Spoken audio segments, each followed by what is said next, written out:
నమస్కారం. సుమన్ టీవీకి స్వాగతం. సెప్టెంబర్ మాసం ద్వాదశ రాశుల వారికి ఎలా ఉండబోతుంది? గ్రహాల స్థితిగతులు ఎలా ఉన్నాయి? ఏ రాశుల వారికి ఎలాంటి ఫలితాన్ని అందిస్తున్నాయి? ఈ విషయాలను తెలియజేసేందుకు మనతో పాటు ఉన్నారు ప్రముఖ జ్యోతిష్య శాస్త్ర పండితులు, జ్యోతిష్య రత్న, జ్యోతిష్య చక్ర వైభవ నిపుణ డాక్టర్ రాళ్లపల్లి రవికుమార్ గారు. గురుగారు నమస్కారం. నమస్కారం.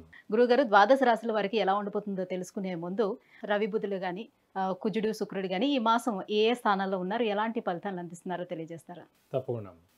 శరదిందు సమాకారే పరబ్రహ్మ స్వరూపిణి వాసరాపీఠ నిలయే సరస్వతి నమస్తుతే. అందరికీ నమస్కారం. నవగ్రహాలు ద్వాదశ రాశులు సెప్టెంబర్ నెలలో ఏ గ్రహాలు ఏ స్థానాల్లో ఉన్నాయో ఇప్పుడు తెలుసుకుందాం. ముందుగా సూర్యుడు వచ్చేసి మనకి కన్యా రాశిలో ఉన్నారు. అలాగే కుజుడు మనకి మిథున రాశిలో ఉన్నారు. రాహు మనకి మీనరాశిలో ఉన్నారు. అలాగే గురువు వచ్చి మనకి వృషభ రాశిలో ఉన్నారు. శని స్వస్థానమైన కుంభరాశిలో ఉన్నారు. అలాగే బుధుడు మనకి సింహరాశిలో ఉన్నారు. అలాగే కేతు వచ్చి మనకి కన్యా రాశిలో ఉన్నారు.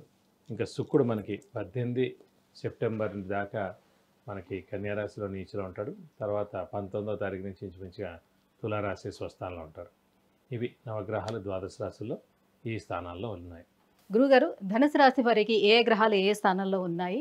ఏ గ్రహాలు అనుకూలిస్తున్నాయి వాళ్ళకి? తప్పకుండా అమ్మా. ధనుసు రాశి అనగానే మనకి మూల 1, 2, 3, 4 పాదాలు, పూర్వాషాఢ 1, 2, 3, 4 పాదాలు, ఉత్తరాషాఢ 1వ పాదం. ఈ నక్షత్రాల సమూహం అంతా మనకి ధనుసు రాశిలోకి వస్తుంది. ధనుసు రాశి అనగానే మనకి విల్లు, బాణం అనుకోండి. వాళ్ళంత ముక్కుసూటిగా కూడా ఉంటారు. వాళ్ళ మాటలు కానివ్వండి, ఏదైనా కానీ చేతలు కానివ్వండి, చాలా నీతి నిజాయితీగా స్ట్రైట్ ఫార్వర్డ్గా చాలా ముక్కుసూటిగా ఉంటారు. కాబట్టి వీళ్ళకి కొంచెం శత్రువులు కూడా ఎక్కువగా ఉంటారు. అలా అని చెప్పి వీళ్ళ ముందు ఎవరు మాట్లాడలేరు కూడా. అదే శత్రువులు ఎంతున్నా కూడా వెనకాల ఏమైనా చెప్పాలి తప్ప వీళ్ళ ముందు ఏం చేయలేరు, చెప్పలేరు. సో ప్రస్తుతం ఈ రాశి వారికి శని తృతీయంలో చాలా బాగున్నాడు.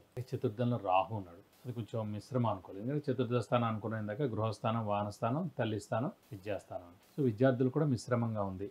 గృహం, వాహనం ఏదైనా కొనాలనుకున్న వాళ్ళు కూడా కొంచెం మిశ్రమం. ఎందుకంటే అటు గురుబలం తక్కువగా ఉంది 6వ స్థానంలో గురువు, ఇక్కడ చతుర్థంలో కూడా రాహు ఉన్నాడు. కాబట్టి ఆటంకాలు ఎదురవుతాయి అన్నమాట. గృహం కానీ, వాహనం కానీ ఇవన్నీ కొనడానికి.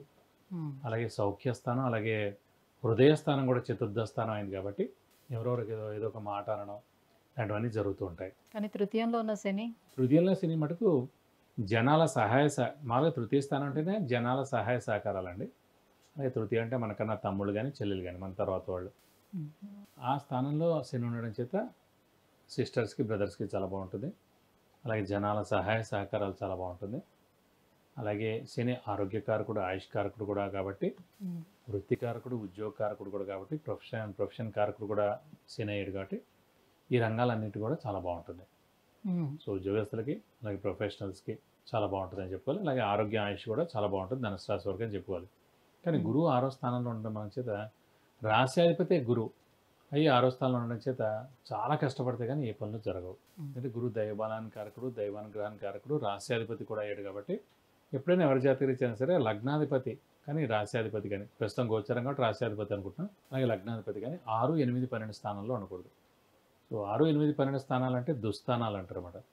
6వ స్థానం అంటే కనుక ఆరోగ్యం, డెట్స్, మిజరీస్, ఎనిమీస్. 8 అంటే ఆయుష్, యాక్సిడెంట్స్. 12th అంటే ఖర్చు, నిద్ర. కాబట్టి ఎప్పుడైతే శుభగ్రహం, బెస్ట్ గ్రహం 6వ స్థానం కానీ, 8 కానీ, 12 ఉండిపోయారో వాళ్ళు బలాలు కోల్పోతాయండి. 50% బలం ఇస్తారన్నమాట. సో ఈ గురువు అంటే ప్రతి రాశ్యాధిపతి వేరు. అలాగే ధనుసు రాశ్యాధిపతి గురువే అయ్యి శుభగ్రహం అయ్యి దైవానుగ్రహం, దైవబలం, దైవానుగ్రహానికి కారకుడైన గురువే 6వ స్థానంలో ఉండేప్పటికీ అస్సలు దైవబలం లేకుండా ఉంటుంది అన్నమాట ఈ ఏడాది అంతా కూడా. సో బాగా కష్టపడితే కానీ పనులు జరగవు. సో అలాంటి పరిస్థితి వస్తుందన్నమాట. అలాగే మరి అయితే ఆర్థిక పరంగా వీరికి ఎలా ఉండే అవకాశం ఉంటుంది? ఆర్థిక పరంగా పర్వాలేదండి. ఎందుకంటే గురువు ధనాన్ని కూడా కారకుడు అన్నమాట.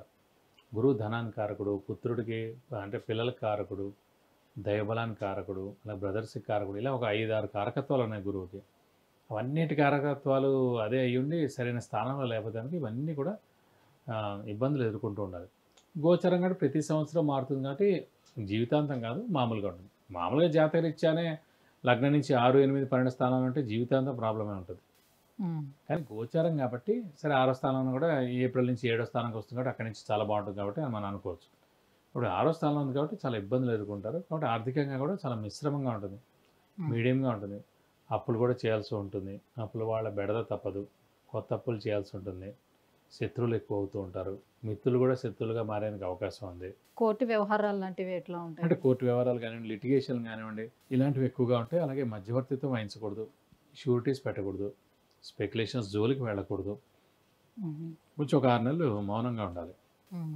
నెక్స్ట్ ఏడాది ఏప్రిల్ వచ్చిన తర్వాత అప్పుడు దాని విధాలా బాగుంటుందని చెప్పుకోవచ్చు. తృతీయంలో శని ఉన్నాడు కాబట్టి కాస్త అనుకూలిస్తున్నాడు కాబట్టి ఉద్యోగస్తులు వ్యాపారస్తులు ఆ. వీళ్ళందరికీ ఎట్లా ఉంటుంది? వాళ్ళకి పర్లేదు. అంటే ఉద్యోగస్తుల దాకా పర్వాలేదండి. వ్యాపారస్తులు అంటే ఉద్యోగస్తులు అంటే ఏంటంటే మనం డబ్బు పెట్టుబడి పెట్టి ఉద్యోగం చేయగలరు కాబట్టి ఎప్పుడూ నష్టం ఉండదు.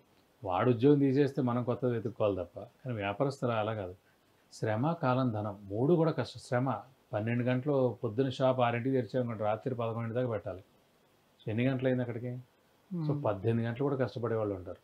శ్రమ, కాలం, సమయం అన్నమాట. ఇంత సమయం ఇన్నేళ్ళ నుంచి చేస్తుంటాడు. అలాగే ధనం, పెట్టుబడి అప్పు తేవడం, అలాగే ఏదైనా జరగచ్చు. రిస్క్ అనేది 100% ఉంది వ్యాపారంలో. కాబట్టి గురువు బాలేడు కాబట్టి ప్రస్తుతం ఈ 6 నెలలు కామ్గా ఉండడం ఉత్తమం. మ్మ్.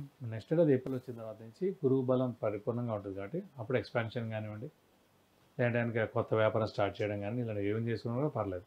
అప్పటిదాకా మటుకు మౌనంగా ఉండడం, మిశ్రమంగా ఉండడం, షూరిటీస్ పెట్టకపోవడం, అప్పులు ఎక్కువ చేయకపోవడం, ఇవన్నీ చేసుకుంటే సరిపోతుంది. సో ఇటు గురువు అటు రాహుకేతువులు ఈ బలాలు ఏవి లేవు కాబట్టి కేవలం శని మాత్రమే ఉన్నాడు కాబట్టి సో మరి ఎటువంటి పరిహారాలను పాటించుకుంటే గురుగ్రహ బలం అంటే ఈ దక్కుతుంది ధనుసు వీళ్ళకి? రాశి వారు కూడా గురువే మెయిన్ కాబట్టి రాశ్యాధిపతి గురువు అయ్యాడు కాబట్టి వీరు కూడా ఖచ్చితంగా దత్తాత్రేయ స్వామిని ఎక్కువగా ఆరాధించాలండి. ప్రతిరోజు దత్తాత్రేయ స్వామి అష్టోత్తరం చదువుకుంటే మంచిది. అలాగే ప్రతి గురువారం ఉపవాసం అంటే మంచిది. అలాగే ప్రతి గురువారం దత్తాత్రేయ స్వామి టెంపుల్కి వెళ్ళి 40 ప్రదక్షిణాలు చేయడం, అభిషేకం కానీ, అర్చన కానివ్వండి, అంటే హోమం కానివ్వండి, లాంటివి ఏమైనా చేయిస్తే కూడా ఇంకా అన్ని విధాలా మంచి చేకూరుతుంది. విద్య, ఉద్యోగం, వివాహం, వాహనం, విదేశీయానం, సంతానం, గృహయోగం వీటన్నిటి గురించి తెలుసుకోవాలంటే కింద స్క్రోల్ అవుతున్నటువంటి నెంబర్లకి మెసేజ్ లేదంటే కాల్ చేసి గురుగారు అపాయింట్మెంట్ పొందవచ్చు. గురుగారు, ధనుసు రాశి వారికి సెప్టెంబర్ మాసం అంతా ఎలా ఉండబోతుంది, ఎటువంటి పరిహారాలను పాటించుకోవాలి గురుబలం కోసం, ఈ విషయాలన్నీ తెలియజేసినందుకు ధన్యవాదాలు. నమస్కారం.